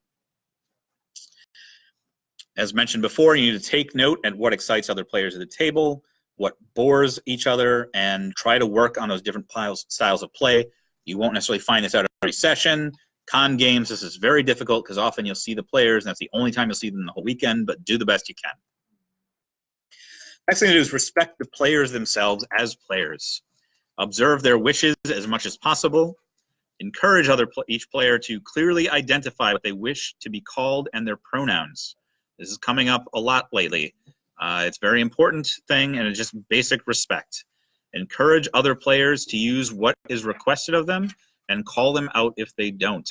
I highly encourage you get other players at the table to help call each other out as well. It's often not malicious. It's just they're not used to it. And it's a learning experience for all, but it goes a long way to tell someone that you respect them because I want to call you by what you want to be called. Also, it is beneficial and part of respect to ask the players prior to the beginning of the session if they're okay with any potentially difficult or triggering themes that you know are present in the adventure you're about to run. I mentioned earlier that example of a village being raped. Maybe that came up on the fly. Maybe it's an important part of the adventure. You know it's in there and people may have an issue with it. Bring it up ahead of time and then you can avoid the whole problem. Make up something to get around it. You also need to remember that Dungeons & Dragons provides players and the Dungeon Master to explore themes and topics they can do in few other places. D&D and role-playing games in general is one of the few places where you can be somebody else, and you must be, in fact, to play the game. Ask the player characters' pronouns and use them. Now, this is not just the players, but the player characters. I see all the time people identify as male playing as women characters, or playing as transgendered characters, or women playing as men, whatever. Figure it out. Use it as much as possible. People will probably get less offended about you misgendering their character than they will themselves, but still make the effort. It shows you respect them. Ask the party if there are topics they would like to explore and do so if possible. Now, this is more for homebrew games. If people really want to explore a difficult situation or something could be something that seems somewhat innocuous like having adoptive parents, something like that, talk to them about it. Find a way to work it in the game and with the other players if you can. They will enjoy it and be happier with you if you can do so. Next thing to do is be sensitive to players, what players are trying to achieve and explore with their character. Talk to them after the session to see if they are meeting their goals, and if not, how can you help them do so when you play in the future. This may be someone wants to build a particular background into their story, they want to advance their character in a certain way. This is all down to communication between the DM and the player most often, because it's usually something they like to reveal to their players as they go along. As a DM, you should be into story elements players want to help reveal about their characters. It's usually not as much fun if the other players know where someone's trying to take their character. So this is just something to learn and talk about as they go, as part of working with each other. Next thing, and this I added this entirely because this is a big issue lately, and I want everyone to understand that gaming and politics are not inseparable. I do not mean like Republican versus Democrat politics. I mean politics in the sense of power dynamics. You bring your own worldview to the table, as do the players. You need to remember that not everyone is comfortable with the same things. What one person feels is appropriate, another may not. Again, one person may have no problem about dealing with issues of racism or villages getting raped in their game, another may not feel that is appropriate. One player may feel it's appropriate to ask the DM to make charisma checks to see how hot the barmaid is, another may say that is inappropriate, and I would agree. You need to be aware of those things. You also need to remember that it is not your job or the other players to educate someone as to why something is inappropriate or unacceptable. Simply ask them to cease the behavior and move on. If they wish to talk about it more, you may do so. You do not need to spend the emotional energy to fix somebody, so to speak.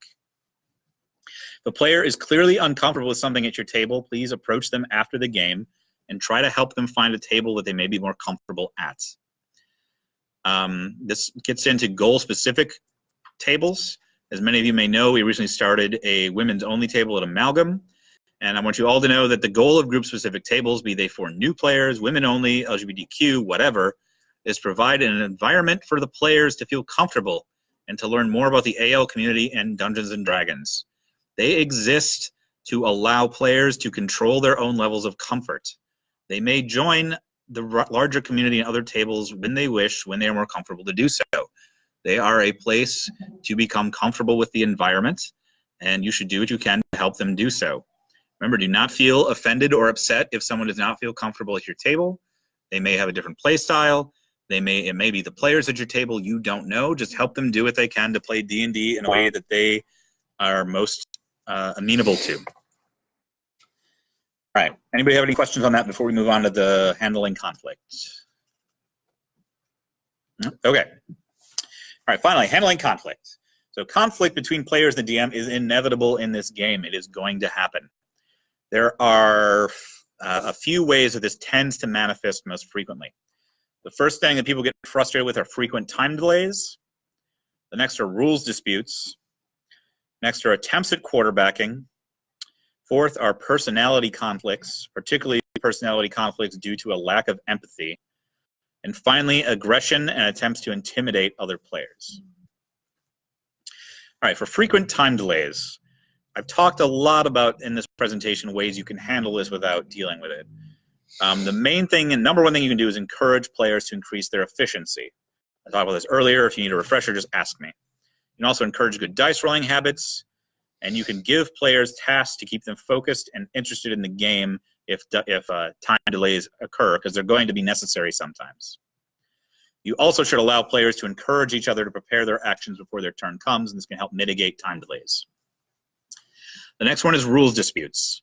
If someone's disputing a rule with you, you may listen to their brief argument from the player one time. After they've made their case, make your judgment. Be consistent in how you apply that ruling during the session, and then check the rules afterwards. You were wrong, just admit so and move on for the future. It is not worth dwelling on. It frustrates everybody, and it bogs down the game. Don't do it if you can help it. The next one is attempts at quarterbacking. There's usually two reasons that cause this. The first is that one of the players at the table, or multiple, is frequently exhibiting apprehension at making decisions. We call this a lot of times analysis paralysis. The other way to do this, or this happens, is due to an aggressive player's desire to control the game. For the former issue, talk directly to the player that is trying to quarterback and provide, talk directly to the player who's having the analysis paralysis and provide possible action examples to them. Again, if they're nervous or apprehensive of something, just give them suggestions of what they could do. Don't say they need to do this, but say, here, maybe you could do this, try this. You can do something else, but why don't you try giving that goat some oats? I don't know. Yeah. Next thing is remind the player to think in the moment. The rounds are brief, and they should do what first comes into their mind for the character. Analysis paralysis is called so because there are too many options in a scenario, and they can't wrap their head around it. So instead, tell them to do what the first thing that comes into their mind is. You're in the middle of a fight. You got 6 seconds to act. You're probably going to do the first thing that comes to your mind, not stand there staring at someone while they're swinging a sword at you. The final thing that usually works is encourage other players to take responsibility for other people's delays. And the way to do this, of course, is to have each other remind each other to prepare when they are on deck. The latter issue with an aggressive player, the number one thing you can do is cut that aggressive player off and ignore them if necessary. Ask the player being talked over what they'd like to do directly. So let's say Paul, sorry to pick on you, Paul, is not shutting up and he's trying to talk to people, hypothetically. Yeah. He would never do that. Yeah. Paul respects everybody's opinion. Paul is hypothetically telling everybody what they should do, and it's Jill's turn. Jill can't get a word in edgewise. I, as the DM, will just look at you directly, Jill, and say, what do you want to do? And I will ignore whatever Paul's saying. That is the first and best thing to do. I'm learning a lot about Paul. Yeah. If you stick around afterwards, I'll let you know more. If the aggressive player persists in this behavior, you need to call a break in the game and talk to this player and make them aware of what they're doing and that it needs to stop. Sometimes they're very conscious of it. Sometimes they're just used to it and aren't aware that it's a problem because no one's ever called them out on it. So talk to them about it. If the behavior persists after you do this, you need to eject them from the game, ask them to leave the table, and tell them to, if they, you can let them know to talk to you or the store organizer or the AL organizer later, but that they're done for the day. Okay. The next one are personality conflicts. Now, these are the most difficult type of conflicts to resolve, particularly since some people don't get along with each other and there's nothing you can do about it. If the tension appears to be building in the game, the first thing you should do is ask the players to only interact with each other in character. If this conflict spills over to between their characters, and that conflict does not appear to be appropriate for either characters, point out that behavior and ask them to consider what their characters would do before declaring their actions or speech. This most often comes up with people trying to pick fights with each other in the game between characters, or say one person, this isn't as much of a problem in the AL, but let's say one player gets a Pearl of Power and the other player really wanted it. They'll like start trying to pickpocket them or something. Like, no, it's ridiculous. Cut that stuff off. It's not good. If interacting only in character does not work, tell the players to only interact to you with the DM. Do not let them talk to each other. Have them direct their actions or whatever directly to you and only to you. You also can change seating order, make sure the players that are having problems not sitting next to each other. This will cut out some stuff. At the very least, it will stop them from bickering with each other, whispering next to each other.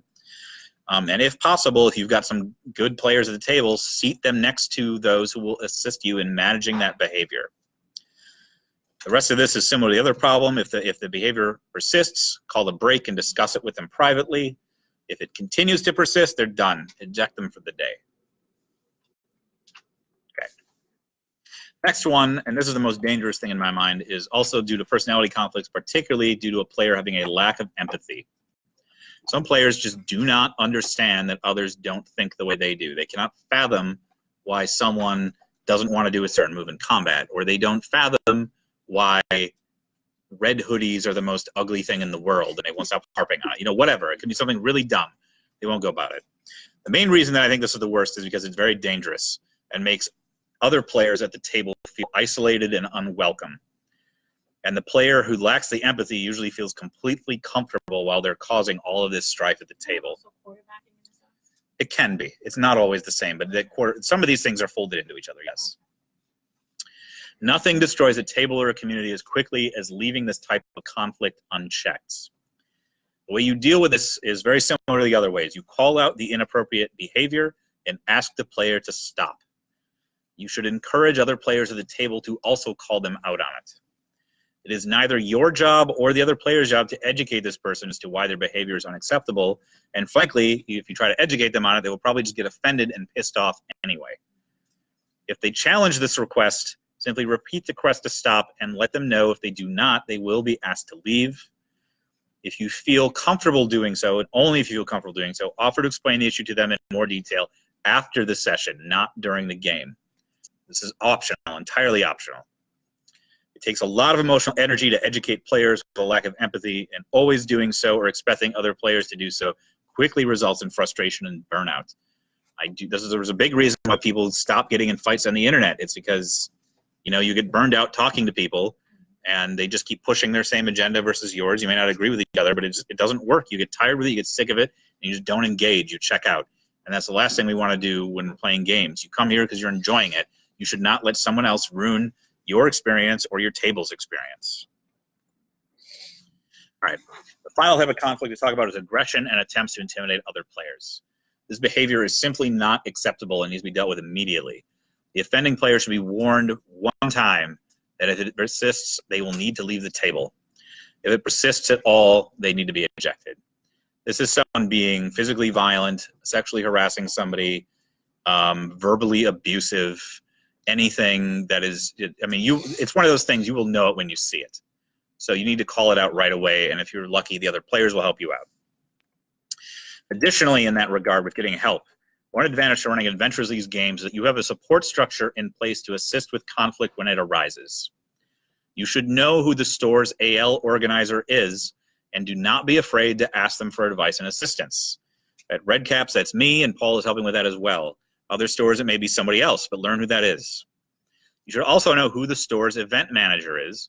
This person is often an employee, and ask for their advice and assistance when necessary. Chris is usually the person who is this person for here. That's the person who sits in that little window over there.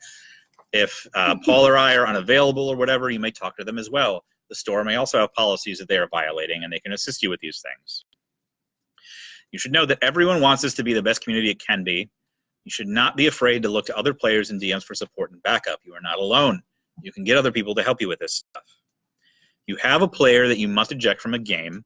One of the most important things you need to do after they're ejected is make sure that the above people know who did whatever needed to be ejected for, what they did, and make sure the main thing you're doing is to nip other incidents in the bud with that player. Sometimes they just had a bad day. Sometimes there are a repeat offender, more or less. You need to know these things, and if necessary, ban them. I have never had to ban anyone from AL and Philadelphia. It does not mean it cannot happen. I have heard of it happening in other places. So you need to talk to each other. It all comes down to communication. The final thing you can do, and this is something everyone should really be aware of, is just reference the AL Code of Conduct when you need to. This is a 1 to 2 page document that is typically in the back of the current season's player and DM guide.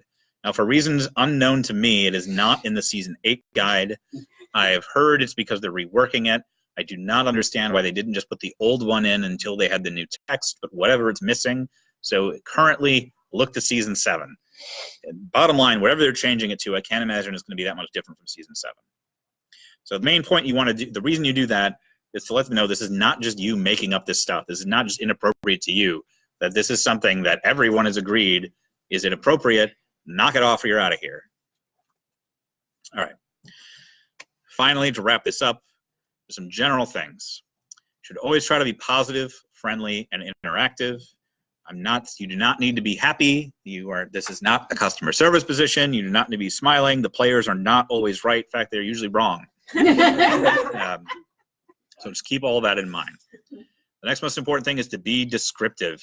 Always describe things so players understand what they are seeing, particularly since, remember, this is an audio-based game, generally speaking. If they can't understand what you're describing, they're not going to do things to the best of their examples, they're going to get frustrated. Next thing is be decisive. Do not be wishy-washy in your judgments. You will make bad judgments sometimes. It will happen. Acknowledge your mistakes later after the session and move on. It's also beneficial to understand what drives the different player types. This will ensure that everyone has fun. You need to interact with all players at the table. If you've got some players that are hogging a lot of time, directly ask the players who aren't getting enough time. Maybe they're shy. Maybe they don't want to talk up as much. Maybe they're happy not interacting much, but give them the chance. Talk to them directly. And finally, be supportive and understanding. Again, not everybody is comfortable with all topics or styles of play. Understand that and assist where you can. Finally, remember, as I've said many times, the Dungeon Master always has the final say. What you say goes, what you say as a rule goes, and there it is. All right, that is the slide deck.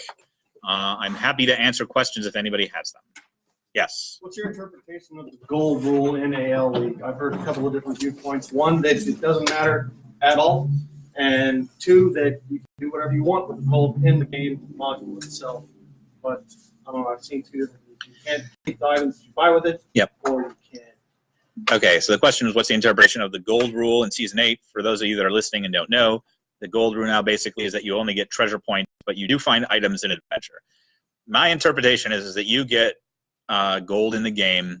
Like, let's say you find 100 gold off some monster you kill, that you can then use that in that session to buy whatever you need for that session. Personally, as long as it is a minor item from the PHB or a consumable used in that session, I do not care. If it's something you carry over, again, if it's a minor item of the PHB, it's fine. But generally, like, let's say in Dragon Heist, you find what, like 50,000 gold at the end of that thing? Or you can anyway, you of course don't have to. Yeah, you cannot just go out and buy, not that you can buy magic items in AL, but pretend you could buy a $50,000 sword +2 or something and then keep it forever. I would not allow that personally as a DM.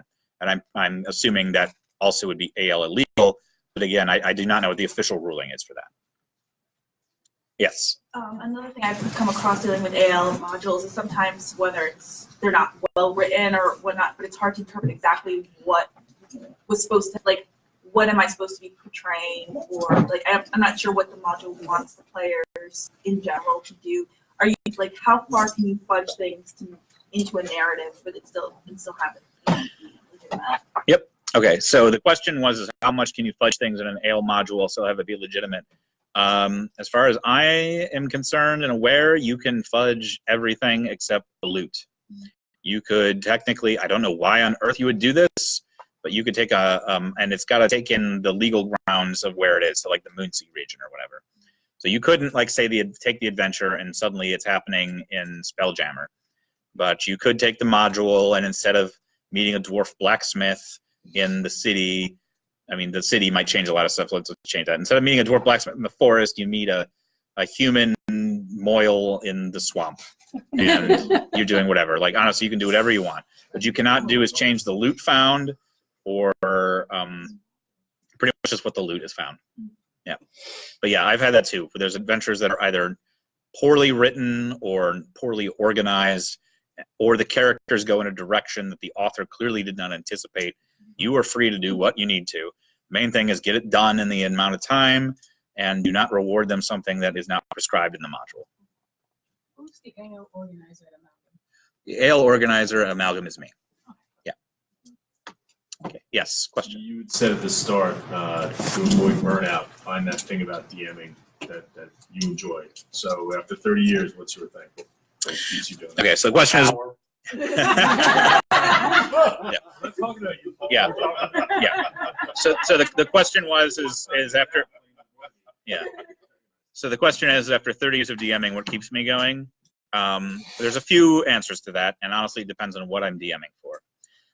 If it's a homebrew game, to me, it is the telling a story that with my friends that I know they enjoy in a setting that I have control over and get to build with them. It is that collaborative story building narrative to it. In the Adventurers League, it's two things. The first is I really like the community building aspect to it, and I mean, Dungeons and Dragons is a fairly large part of my life. It's something I really enjoy, and I like bringing that to other people and seeing them enjoy it and helping it foster in Philadelphia. I mean, I started the AL in Philadelphia specifically in 2014 when 5e came out, or 2015. It was just me running a game for like 2 people at Showcase Comics, and like I said, now it's 12, 13 stores in the area. And that's just Philadelphia proper. I'm not even talking like Jersey and stuff like that. So it's seeing that grow. And the other thing about it is I think it's I haven't played MMOs in a long time, but there's an MMO part of me that really likes getting stuff. So I like getting certs, and I like getting story rewards and things like that on my characters. I like being able to build things with it and see other people do that stuff. I don't know why. I mean, professionally, I'm a librarian and an archivist. I like to collect things. I think I just like to collect magic items that exist only on paper and in my head, but so be it. So, yes. What are best online resources for learning the rules, figuring out what's changing, all the things that happen? What are the online resources, and what are each of them either good at or not good at? Like, so I know there's the DM site, there's Roll20, there's Dungeons, Dragons, and Beyond or something. Yep. So the question was, what are the best tools for learning about the game and how to do things? This is a very broad question. I frankly don't use a lot of them. I use the books. However, I will say D&D Beyond is the official Dungeons and Dragons application where you can get the books. I'm not a fan of it, not because it's a bad platform, but because I personally like dead tree versions of things, and you have to buy all the books on D&D Beyond again. That said, it does not mean it is not a great tool or resource. It's just something I personally do not use. As far as Roll20 and things go, those can be great tools if you put time into them. Roll20 I love. In fact, even though I use it rarely, I'm still subscribed to it, mainly because of what you can do with it for maps. One of the main things I really love about Roll20 is you can make a map out, you can black it out, and I love this because most players never, because it's very difficult to do light rules, and by light I mean visual light, like sunlight, in a dungeon, in a narrative description. In Roll20, you can put it in for a character that they have a torch, and that there's only a 20-foot radius around them that they can see, and they can go through your map in Roll20, and all they can see of the map is that 20 feet, or the 40 feet, or the 60 feet, whatever it is. They can only see what they want to. So it's a very powerful tool. However, it is powerful and it is an awesome tool. The problem with it is you got to make all that stuff. It doesn't come with it. You got to build it. You got to put the time in to do that. You've got that time, great. I've run a couple online games using Roll20, and I've loved using those tools. That's how it goes. It's the same with 3D stuff in person, honestly. I own a lot of Dwarven Forge stuff. I've used it like twice ever in D&D. If you don't know what Dwarven Forge is, it's very nice, like PVC rubber dungeon terrain that looks very, very good. It's cool stuff, frankly, but it's a pain in the ass to drag it around. If I was playing at home or setting it up, it takes time to set it up, to organize it, arrange it, to paint it, to get it going. It's a fun tool, but it takes time. So a lot of this goes into how much time you're willing to do, and I don't know if those online tools are going to save time or not, if you already own the paper books in particular. I know sometimes I've looked up online and I've sort of just written in a question about stuff, and then I've ended up on a site, I'm not sure what it is, but somebody's having a big long argument about this stuff. Are those even worth reading? Yeah, so the question is are the online places worth reading, more or less? And the short answer is yes. So first thing to know is that most of the Dungeons and Dragons AL talk happens on Facebook. Most of the Dungeons and Dragons generic rules discussion happens on Twitter. So keep that in mind. If you want to know what's happening with D&D generically, go follow Jeremy Crawford, go follow Mike Merles, go follow Chris Perkins, go follow Satine Phoenix, follow those people online on Twitter. If you have rules questions, check with the AL forums. Now the problem with the forums, and by forums, I'm sorry, when I say forums, I mean Facebook. The problem I find with Facebook is that it's full of rules lawyers. You have endless amounts of people that go into these threads when someone asks a basic question, and they suddenly have 100 pages of posts debating nuances in these rules. That's fine. That's what these people like to do, but it's not very helpful for the poster. So often what I would say is go there if you have a simple question, post it, and just look for the admin responses. If you don't get an admin response right away, you can read the first 5 to 10 other posts, but I would just stop after that. If they haven't answered it with 5 to 10 posts, they're probably never going to. Is this a specific AL forum on Facebook? Yeah, I don't know the name off the top of my head, but there's a few AL groups. I mean, we've got the Philly AL group, right, that we do. There's a generic just Dungeons and Dragons Adventurers League. There's a specific Dungeons and Dragons Adventurers League DM group. There's probably 10 different groups that you can join just about the game, and then there's all sorts of regional specific ones as well. They just started an official one. Right? We just started an official admin group that like kind of, I think it pulled a bunch of the groups together. We can look it up afterwards. Yeah, that would be helpful. Thank you.